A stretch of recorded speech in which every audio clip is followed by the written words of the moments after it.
আসসালামু আলাইকুম, সবাই কেমন আছেন? আশা করি সবাই অনেক ভালো আছেন।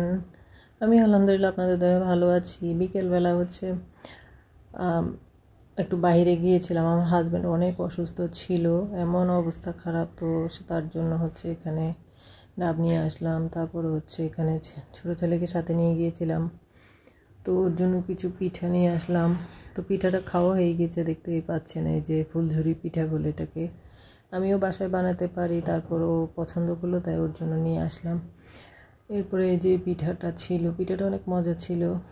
তা আমি এই পিঠাটা 1 প্যাকেট নিয়ে আসলাম। তারপরে আনার সাথে সাথে আমার ছোটো ছেলে মেয়ে খেয়ে শেষ করে ফেলেছে সবাই। তো আর এখানে বিক্রমপুর মিষ্টির দোকানে গিয়েছিলাম, তো সেখান থেকে টোস্ট বিস্কুট পিঠাগুলো আর দধি নিয়ে আসছিলাম। আর এখানে খেজুর আখের গুড় ছিল। তো হাজব্যান্ডের যেহেতু শরীর বেশি খারাপ ছিল, চিড়া দিয়ে খাওয়ার জন্য আখের গুড় আনতে বলেছিল, আখের ঝোলা গুড়টা নিয়ে আসলাম। তারপর এখানে এই যে দধি নিয়ে আসলাম।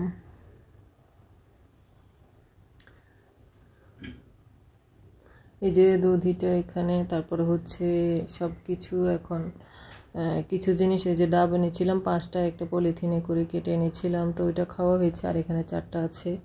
তো এই তো এরপরে রান্না করতে চলে আসলাম। সকালবেলা নাস্তা বানাবো, এই জন্য রুটি বানিয়েছি। তারপর রুটির সাথে ডিম ভাজি করে নিলাম।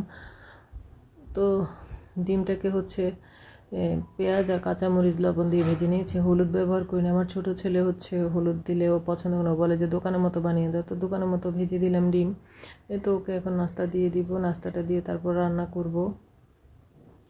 আজকে রান্না করব লাউ দিয়ে, চিংড়ি মাছ দিয়ে, তারপরে ঢেঁড়স ভাজি। তো আমি সব কিছু কেটে কুটেই চলে আসলাম চুলার কাছে।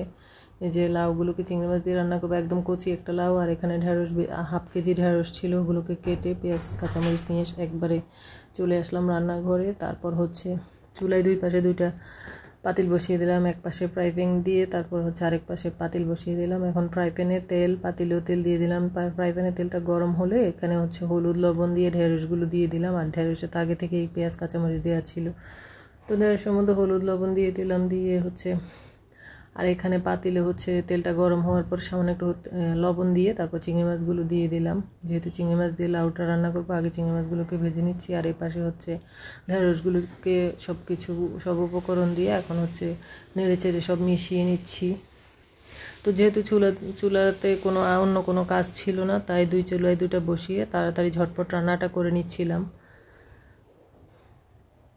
তো আমি এই পাশে ঢেঁড়সটাকে নেড়ে চেড়ে দিয়ে তারপর এখানে চিংড়ি মাছে হলুদ দিয়ে নিই, হলুদটা দিয়ে তারপর চিংড়ি মাছটাকে ভালো করে ভেজে নিলাম। ভেজে নিয়ে তারপর আবার এখানে ঢেঁড়সটা নেড়ে দিচ্ছি, কারণ ঢেঁড়সটাকে নেড়ে চেড়ে না দিলে নিচে দিয়ে লাল হয়ে যাবে, পুড়ে যাওয়ার সম্ভাবনা থাকবে। তারপরে তো কিছুক্ষণ পর পর এই পাশেরটা কিছুক্ষণ ওই পাশে এরকম করে তো ঢেঁড়সটা ভাজি হয়ে গেলে নামিয়ে নিব।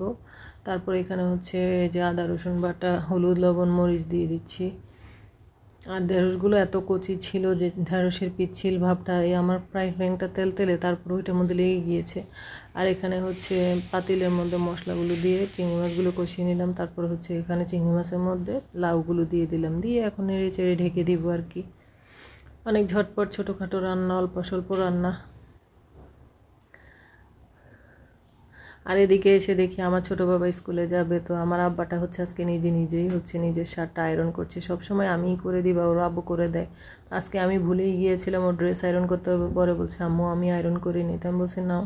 এদিকে আমি চুলায় রান্না বসিয়েছি, সেই জন্য আর ওকে হেল্প করতে পারিনি, তো ওরটা ওই করে নিয়েছে। আর এদিকে এই যে লাউটা ঢেকে দিয়েছিলাম, ওই ফাঁকে গিয়ে ভিডিও করে নিয়ে আসছিলাম যে আমার আব্বাটা কী করে দেখি। তারপরে গেলাম, এই তো ফাঁকে ফাঁকে নেড়ে চেড়ে দিচ্ছিলাম। এই যে আমার রান্নাটা প্রায় হয়ে আসছে। তো মাঝখানে কিন্তু গিয়ে আমি আমার ছেলেকে খাইয়ে আসছি, ভাত খাইয়ে দিয়ে তারপর ওকে স্কুলে পাঠিয়ে দিয়েছি। তো আজকের মতো এখানে বিদায় নিচ্ছি। আল্লাহ হাফেজ।